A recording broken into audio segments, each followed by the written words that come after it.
look forward to another year of In the Trenches presented by First Star Logistics, but we wanted to give you some big news. This season, you'll find our interviews and keys to Bengals victory on In the Trenches in the First Star Media Group YouTube channel, along with our growing team of Joe Goodberry's Bengals on the Brain and Malik Wright's State of the Jungle.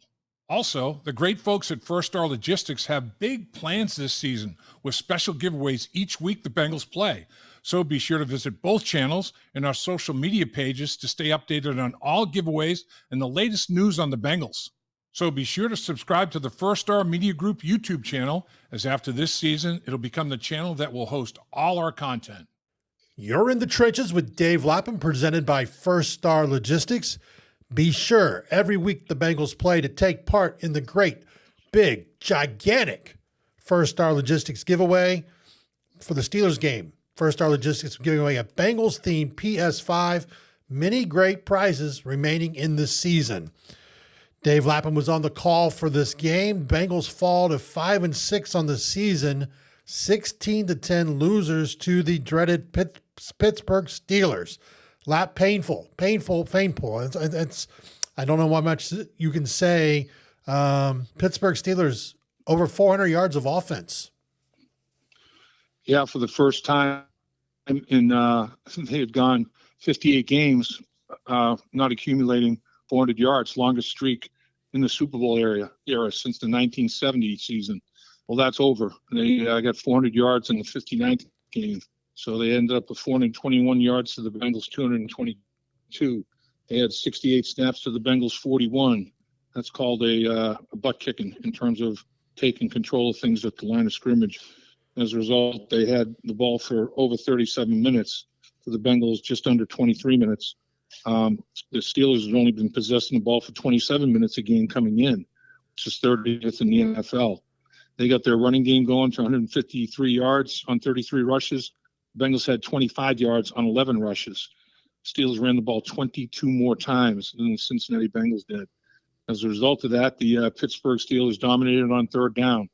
They were over 47% on third down efficiency. The Bengals were 2 for 10, 20% on third down. They gave up 4 quarterback sacks to the Bengals, all on third down. They had a red zone interception on third down. Red zone turnover on third down is killer, and they had one of those in this football game with that interception. So, yeah, overall, the Pittsburgh Steelers, they're still having trouble scoring points. They did a much better job in terms of generating yards, and you got to give Kenny Pickett credit. He made some unbelievable throws. I mean, he had some deep balls to Pickens and others that he put, right in the only spot that he could have put the football to have the result that he had. I mean, he was really good with his downfield accuracy. There's no question about it. And the Pittsburgh Steelers deserve this win. They deserve to win this football game. Life without Joe Burrow started officially this game. Browning 19 of 26, 227 yards, a touchdown, and as you said, a very, very poorly timed interception that probably cost we probably almost guaranteed cost the Bengals points, possibly even a touchdown, and maybe changed the outcome of this football game. But overall, you have to, for a first career start, not a bad start, just some struggles here and there. Yeah, I think numbers can sometimes be deceiving. And, if you didn't watch the football game, you just looking at numbers, and Browning's quarterback rating is 96.2 and Pickett's quarterback rating is 97.8. There was a lot, in my mind, there's a big difference in the way the quarterbacks played. I thought in the football game, Kenny Pickett threw for 278, Browning threw for 227. That's not a huge difference. But the thing is, Pickett still didn't throw any touchdowns. I mean, he hasn't thrown many this year. I think he's only got 6. And he didn't throw any interceptions either, though. So that's how Kenny Pickett's playing right now. The big deal in this football game, in my mind, was the return of Freiermuth. He was unbelievable. Targeted 11 times, 9 catches, 120 yards. Had a long of 29 yards. His first 2 receptions of the game were down the seam for over 50 yards, 2 chunk plays. First 2 plays that he contributed in the football game. I mean, honestly, if he had been available, maybe Canada wouldn't have been fired. If they had him as a weapon at the tight end position. He has been a Bengal killer. He's played well against everybody, and they haven't had him for a few games. So getting that weapon back was huge for them because, I mean, 11 targets, targeted more than anybody, 9 catches, more than 2 times that anybody else had for 120 yards. That's great production. Early on, it looked that, especially that first drive by the Steelers, it looked like the Bengals defense was ready for a big day. Some young players stepping up. Zach Carter punches out Warren, and he fumbles the ball, and picked up by DJ Turner, and it reviewed by the officials, and it stood. And you thought, okay, you also had Trey Hendrickson getting a sack in that, a drive 2, I believe it was actually. And you sit there and you go, okay, we got a chance here. But things did not keep going the Bengals' way. And, boy, the Steelers' defense, Watt on the edge, is just a handful no matter who, especially when you make mistakes later in the game like the Bengals did in blocking assignments with Sample, opens up the offense to having some struggles as well. Yeah, you certainly can't not put anybody. You have to put 4 hands and 4 eyes on TJ Watt, not none. That's what they did on the last sack he had. I mean, that's going to be the easiest sack he's ever had in his career because, you got a tight end staying in the slow block, Drew Sample, to work with Jonah Williams, and both of them blocked the interior defender from TJ Watt, and they let him run scot-free right up the outside on the edge, and he gets an uncontested free runner sack. I mean, that's gift wrapped. He's a hell of a player. You can't just give him plays like that. But he did it all. I mean, he's dropping into coverage, decent coverage, making tackles, defending passes. I mean, he is a complete football player, and a lot of pass rushers don't play the run at all. They and TJ Watt will, in all honesty, play the run as he's pass rushing, but he plays it a little more honestly than a lot of great pass rushers do. I think he's pretty good on the edge in terms of setting a good edge against the running game as well. This guy is just a phenomenal football player. There is no question about it. And the Pittsburgh Steelers have been doing it a long time with Mike Tomlin. They understand every nuance of this defense. They've been great on that side of the football forever. I mean, I'm talking all the way back to the 70s. They've had front defensive linemen that are just, the steel curtain on. It's been an unbelievable run for the Pittsburgh Steelers, and they've only had 3 head coaches, since the 1969. Chuck Noll, Bill Cowher, and Mike Tomlin. I mean, you talk about consistency and just knowing what you're doing and how you're doing it. Respect and trust of owners, coaches, players. I mean, it's been an unbelievable run for the Pittsburgh Steelers and an amazing run for Mike Tomlin as well. Dave, let me ask you this. Again, in the second quarter, the third drive by the Bengals, special teams, Travion Williams with a 46-yard, I believe it was, kickoff return, put the Bengals in good field position. And then we saw the pass deflection that Jamar Chase didn't quit on the play. The ball lands in his hands. He gets, I think, a 31-yard reception out of it. And then you see the little things of moving, and you see the tight ends getting involved, end up with a touchdown pass to Drew Sample. And you thought, okay, the offense is starting to click a little bit more. It just took a couple drives to get going. But after that, what is the answer to running the football in the NFL for this Bengals team going forward? That's the $1 million question right there, Dave, because the Bengals came out the first play of the game. They came out with a 6th offensive lineman. They said we're gonna go big. They had 2 tight ends in the football game, and then also came out with Cody Ford as a 6th offensive lineman. So they were loaded up the line of scrimmage, and they ran a play action pass off of it, but they used it, and they used Cody Ford as a 6th offensive lineman a couple of other times in the game. But man, I mean, it was they only ended up running the ball 15 times the entire game. And it was a close football game, the whole game. I mean, they ran it 11 times for 25 yards. And it was anybody's football game for a good part of that game. They just don't seem to have any confidence in that part of it. And it's going to be, I mean, if you put that kind of a burden of responsibility, every defense now, the Pittsburgh Steelers said, okay, we get a rookie quarterback in terms of this is his first NFL start, maybe not a rookie, a true rookie in terms of coming right out of college. He's been around on people's practice squads and all that sort of thing, but this is his first NFL start. We are going to make them one-dimensional. We are going to stop the run and make them throw the football, not because Jake Browning wants to and the coaches want to, but because they have to. And success, no question about it, to the Pittsburgh Steelers. So every team in the NFL is going to try to do the same thing. The Jacksonville Jaguars are going to make it a point to make the Cincinnati Bengals one-dimensional like the Pittsburgh Steelers did. And until they can run the football adequately well, it's going to put undue pressure on Jake Browning. I mean, you can't expect Jake Browning to be Joe Burrow. You have to let Jake Browning be Jake Browning. You have to do things to help Jake Browning and take some of the pressure off of Jake Browning. There's no question. I know fans. I looked at X/Twitter during the game and even after the game. Fans are already. It's easy to always blame quarterbacks. That's why they get paid the big bucks on most teams, and they're already yelling for McCarron to be put in place instead of Browning. Is that too early? I mean, after one career start, and like we said, a decent showing, not spectacular, but a decent showing. You have to give a quarterback a chance to find rhythm, to find his way, especially a backup.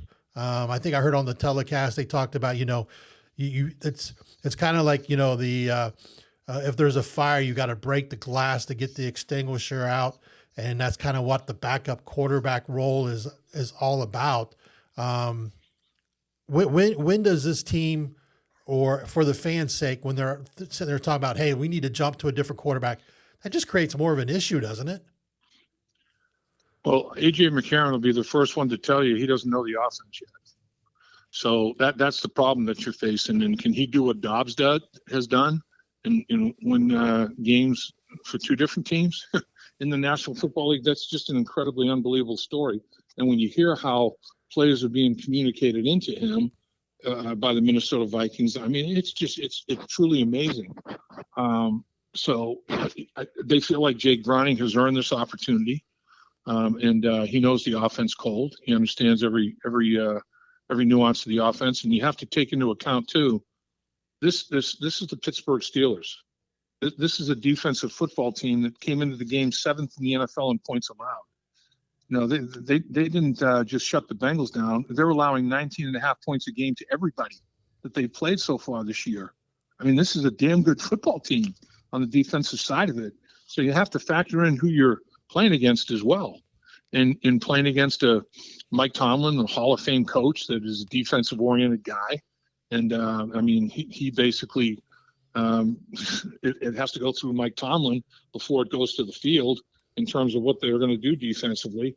And they've got a very good defensive coordinator who's been with Mike Tomlin for a while, and Terrell Austin. So, I mean, it's I think that did he have one glaring mistake as a turnover? Yeah, no question. I mean, that one was tough. But Pittsburgh, they fumbled in the red zone too. I mean, that was a nullification. The points the Bengals didn't get, you could argue the Pittsburgh Steelers, did the same damn thing. I mean, if the forced fumble, that occurred at the 15-yard line. I mean, they're going in to score. So the Bengals, they don't allow any points at that time, and the Bengals and spit it up with an interception. That's the only 2 turnovers of the game, and I'll be damned if both of them don't occur in the red zone. So they basically nullify each other. I just think that you have to sit back and say, all right, well, the thing is too with Jake, it's like one thing you wanted to do was play on time. And I thought, a few times he held on to the ball too long. And don't take the sack, particularly on when, third down, you're thinking, okay, we're probably going to end up punting the football anyways. If I don't make a play here, let me hold the ball a little bit longer, see if I can make a play. Well, if it's there's no way you're shoveling, sand against the tide in terms of trying to make a play. Throw it away.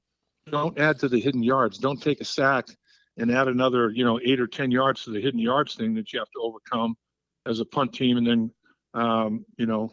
not allowing a punt return. I mean, so I think, Joe knows when to put his foot on the gas and to put his foot on the brake in those situations, and every one of them is different. And I don't think you'd necessarily, crucify Jake Browning for maybe having some issues in that regard against the Pittsburgh Steelers defensive football team in his first NFL start. I think that would be, pretty unfair, really.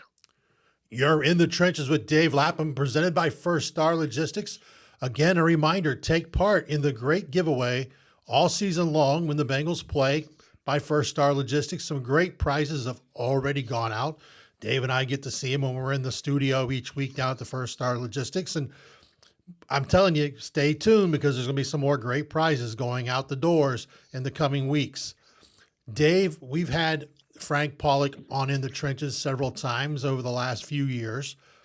A year ago, the Bengals made a change in the way they are blocked as far as for the run game. Is that something that maybe needs to be looked at again this season? Well, I mean, I think the wrinkle this game was, like I said, going 3 tight ends to start the football game. One of them was the 6th offensive lineman. I mean, you went big. That's about as big a formation as big can be.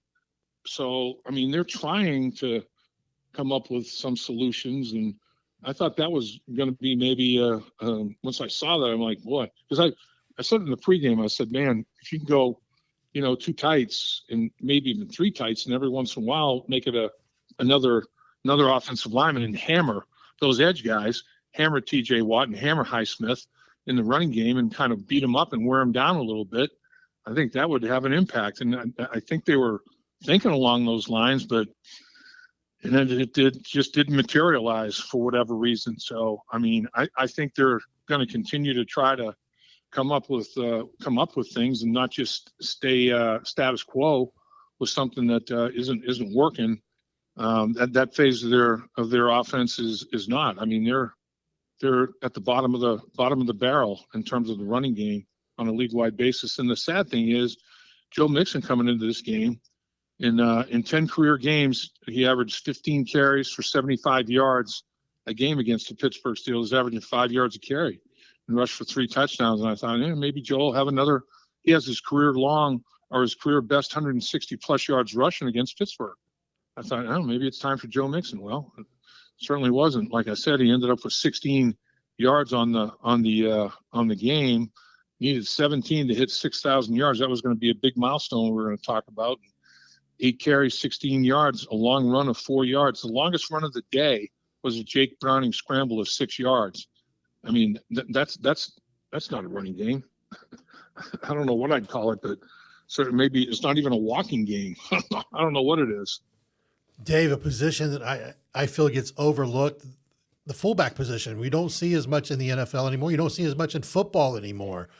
But sometimes you'd like to see more of a power set, the old style, fullback, tailback, and just, like you said, 2 tight end, run the football.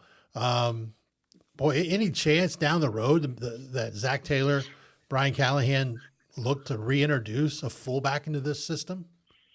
Well, they've done it with Drew Sample. He's lined up at the fullback position. Other tight ends have as well. I mean, the Baltimore Ravens use Patrick Ricard as a fullback, as an extra tight end, and they use guys like that all over the place. I mean, there's a position versatility thing. I mean, a lot of teams will use tight ends in that type of a situation, but it's sparingly. There's no question.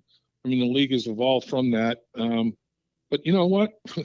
Sometimes you go contrarian. It's like, okay, well, yeah, maybe we could be a trendsetter and have it come back into play a little bit more. I don't know. I will say that the 1-2 punch that the Pittsburgh Steelers have at the running back position is working. Najee Harris feels Warren's success. I mean, Warren had more rushing yards than anybody in the National Football League the last 3 games, 318 rushing yards. He had an 88-yard game, 101-yard game, 129-yard game, 3 straight weeks, back-to-back career highs. So, man, Najee Harris is like, I better get going. Well, Warren's averaging 6.2 a carry for the year, leading the NFL. Against the Bengals, Najee Harris goes for 99 yards on 15 carries, 6.6 per. Warren doesn't have the kind of game, 13 carries for 49, 3.8 per. But Najee, man, more than once. I think I said, the Pittsburgh Steelers using the rugby scrum once again. I mean, they were pushing piles like, 4, 5, 7 yards. It was amazing. These running backs were finishing runs, and the offensive linemen were staying on their feet and finishing blocks. It was pretty impressive the way they ran the football. Again, the Cincinnati Bengals fall 16-10 to the rival Pittsburgh Steelers, moving to 5-6 on the season. Still looking for an AFC North victory.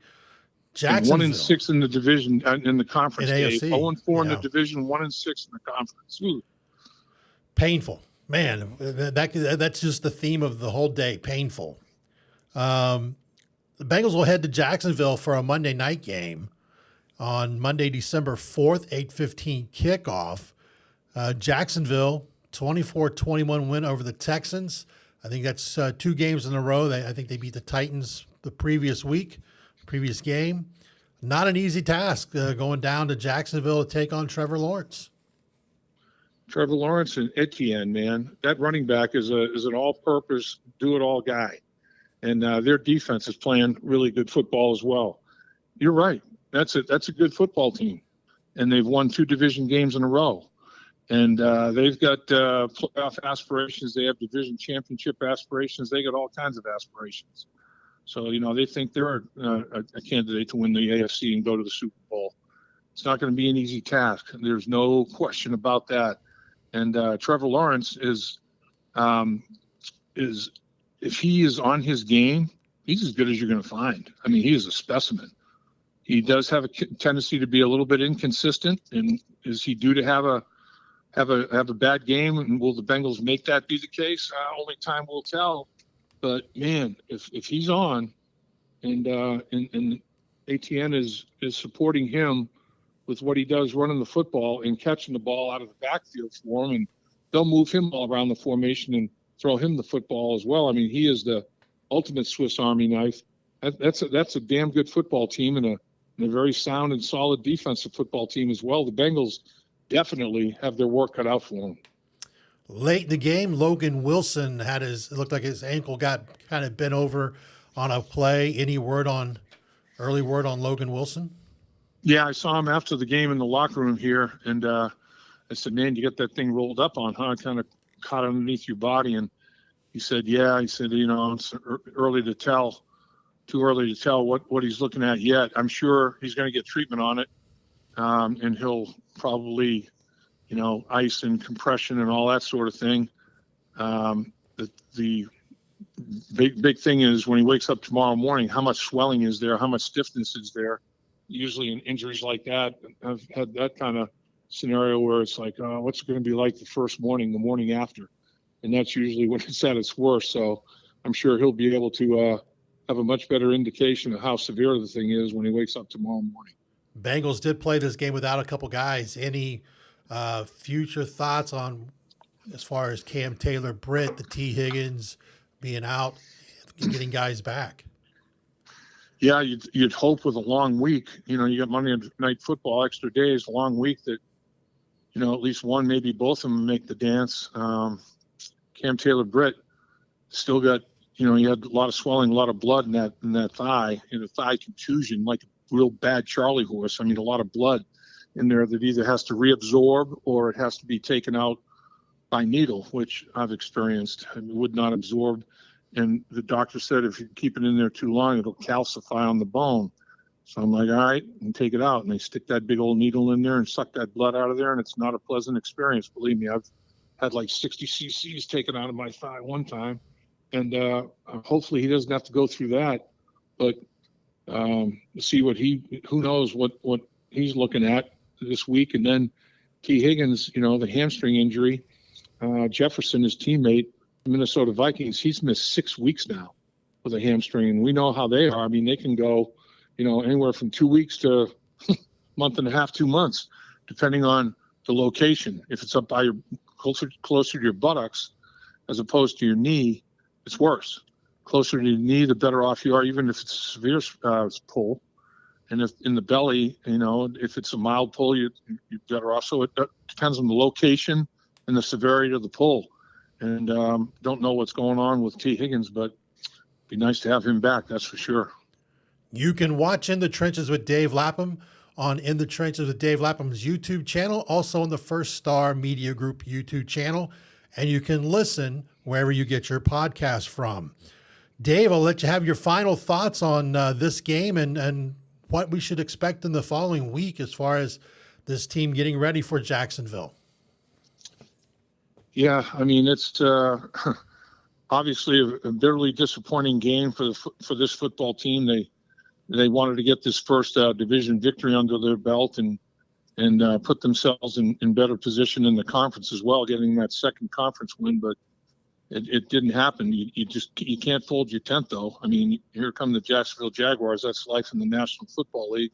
You have to get over it quickly, lick your wounds, and get ready. They're going to have an extra day off. They'll have Tuesday and Wednesday off this week. So Thursday, Friday, Saturday will be like a Wednesday, Thursday, Friday work week for them. So anybody that is got some sort of an injury, like guys we've been talking about, it does give them extra time for treatment and all that sort of thing. So hopefully they'll be in good shape physically. And then the other part of it is the mental aspect. You didn't expect to be 5-6, 0-4 in the division, 1-6 in the conference. That was the furthest thing from expectations. What you have to do, though, is compartmentalize and move on and try to turn it around the following week. You have no choice. And honestly, this football team is good enough to once you're in a situation where